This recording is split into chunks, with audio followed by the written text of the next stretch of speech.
Hey y'all, welcome back to Babe and Library. Sorry I've been away for a few weeks. I really kind of been in a filming slump.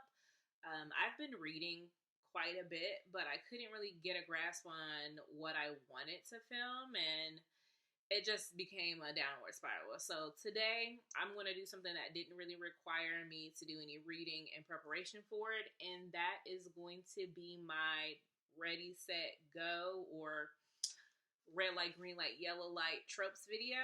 And really, what this is going to be is me just going through some of the popular tropes that you find in the romance community and just giving it a red light if it's something I'm like, that's a hard no for me. I'm not interested. But I will tell you, if there is a book that I'm interested in reading with that trope, or if there's an author that I feel like could do that trope well, I'll state it. But in most cases, it's a nah for me, dog. Yellow light is going to be that proceed with caution. It's going to be something that I've either never read before, and so I'm a little hesitant, or it's iffy. Like, it's a little bit dicey. I may like it, I may not like it. So it's a yellow, me jumping in with caution. Personally, almost everything is a green light for me. I'm open to anything, right? Like, I'll try it at least once if I like it. If I'll stick with it. If I don't, no harm, no foul. But I feel like I'm a pretty open reader, so there's a lot of green lights. But there may be some red lights, like I said. So jumping right into it, first thing that I'll say is rockstar romance. That has been played out, and it's never really been my MO. So to me, that is a red light. I'm not really interested in reading rockstar romance, but I am interested in picking up Ashley Jade's book. I'll put it up on the screen. This is the one that has been making its rounds within the booktube community and in the Instagram community. So that rockstar romance is a red light for me. All right, so I think I'm going to do this in sets of two. So I just gave you my first red light. I'll go ahead and add in a second one, which would be virgin heroine. I'm not interested. Please miss me. I don't need a virgin heroine. I don't need the male point of view to be like, oh, she's so pure and she's untouched and she's been saving herself for me and I wanted to deflower her. No, thank you. Not something that I like to read. However, adversely, I will say I do love a good virgin hero. So you may be saying, Lisa, don't you think that's a double standard? Yes, it is. And I'm okay with that. On this channel, we support double standards in the favor of women. So 100% green light virgin hero. Let me teach you how I want to be treated. Let me tell you what I like, and you just run with it. Yeah, virgin heroine, red light. Virgin hero, green light. Another green light is a dominant alpha. Baby, I want you to be possessive of me. I want you to lead me. I want you to be the man of all men. Please. I'm a strong, independent woman. I need a dominant male to stand by my side. Now, when it comes to yellow lights, I'll go with two different yellow lights or yellow tropes that I've never read, so I can't say whether it's for me or it's not. However, I'm gonna go ahead and go with amnesia. Amnesia is something that I did not know was a thing until recently. I've been seeing everyone recommend Forget Me Not by QB Tyler, and I'm definitely interested. I'm going to be picking that up hopefully before the end of the year. So Amnesia is a yellow for me. I'll check back in with you once I read that book to let you know whether or not she did it justice. But I have pretty much faith in her. Another yellow light is bullying. Now, I know that's surprising. Like, hey, Lisa, that's not true. That's not true at all. I'm gonna have to scratch that. I have read a bully trope. I'm a little iffy on it. I've only read one, so it's still a yellow in terms of I'm gonna proceed with caution because I'm not necessarily sure how I like it, but I've only read one. I plan on reading Bully by Penelope Douglas, I believe. I know. This is the book that everyone has and their sister has read, but me. So that is probably something that I'm going to be reading here within 2022, if not 2023. So that's two yellow tropes. I'm going to go back to green tropes. And speaking about something that was new to me this year, which was friends to lovers. Now, I had always been enemies to lovers is superior, and I used to think that friends to lovers was boring. That's because some people just don't do it right. I have come to love and appreciate friends to lovers, specifically childhood friends to lovers. If it's done right, it definitely slaps. So, friends to lovers, enemies to lovers, both of them are green light tropes for me. Since I feel like that was a little bit of cheating, I will also go into something that is second chance romance. So I love we were lovers in the past, something happened, this person has still been the love of my life, I just can't trust them, or I've been hurt by them, but I'm ready to give it a second go. That is a trope that I can deal with. It may not be my favorite, but I do enjoy it.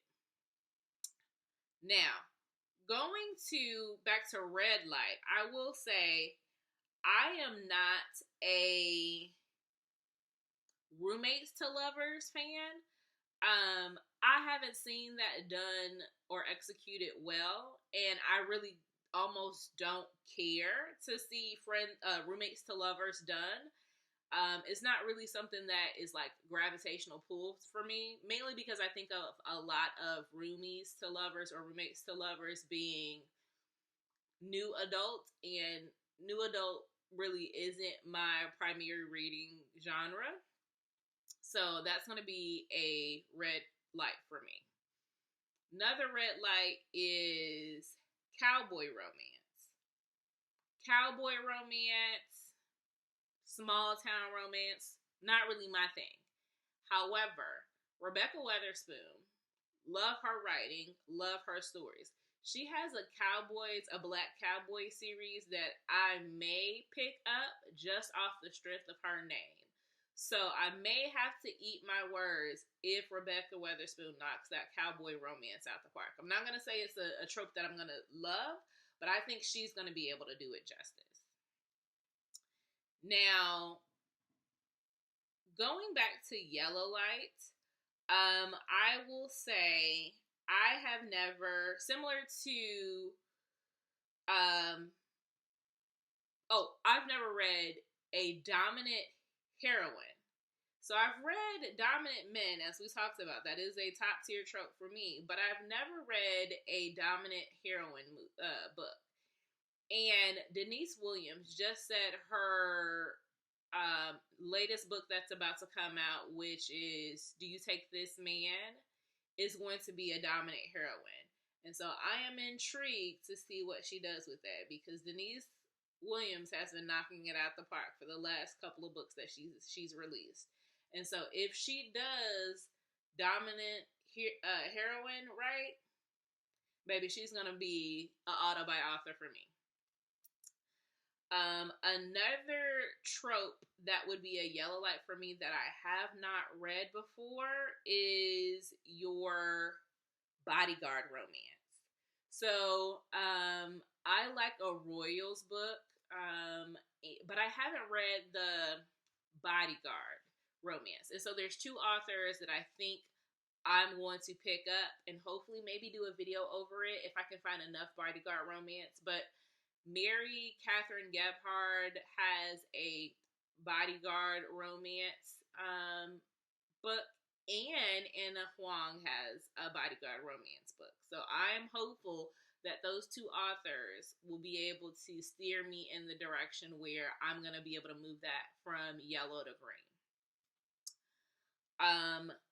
Going back to green, I'll do one more round and then I'll probably end it, and then we'll see, maybe we'll do a part 2. So I'm going to do one more round, and this round is, again, we're going to go back into my green tropes, so tropes that I absolutely love, which would be office romance. Specifically, boss secretary. I eat it up like candy. Boss secretary, male, female. Hell, I haven't even had one that's female, but if you have one, drop it in the comments below because I'd love to read it. Office romance really does it for me. Give me a taboo, forbidden office romance relationship. Boss, secretary. I'm going to eat it like candy. And that being said, I will also say kind of taboo, kind of similar. Teacher, student, if done right, teacher needs to be not pervy. Student needs to be of age. I'm going to leave it at that.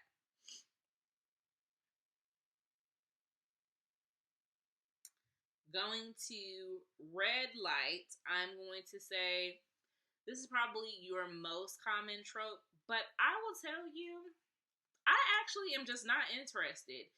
The best friend's sister, best friend's brother, sister, best friend, whatever. No, thank you. Again, back to Anna Huang. I think she may be the one that does it for me and switches up my belief, but no, thank you. I don't need best friend's brother or best friend's sister or sister's best friend. It's not enticing enough. Lastly, I don't like the idea of unrequited love. I'm not a fan of unrequited love. Like, I don't need somebody that's been pining after someone else for years and years, and just one day they wake up and they say, oh, such and such has grown up and I'm interested. No, thank you. I've moved on. I do not need an unrequited love. I want somebody to be loved and feels that love return. So unrequited love is going to be a hard no for me. Lastly, ending it off in never read. I've never read a Guardian Ward, which again, I believe Carrie and Cole and QB Tyler both have popular Guardian Ward taboo romances. And then lastly, I would say Kidnap. So I've never read a kidnapped, Stockholm Syndrome love romance. However, I did just get Still Beating by Jennifer Hartman, and I think that's going to be a kidnap. Both parties were kidnapped, fell in love, and this happens to be my sibling's fiance storyline. So I'm hopeful I can get to that this year and love it. So this is the Ready, Set, Go, green light, red light, yellow light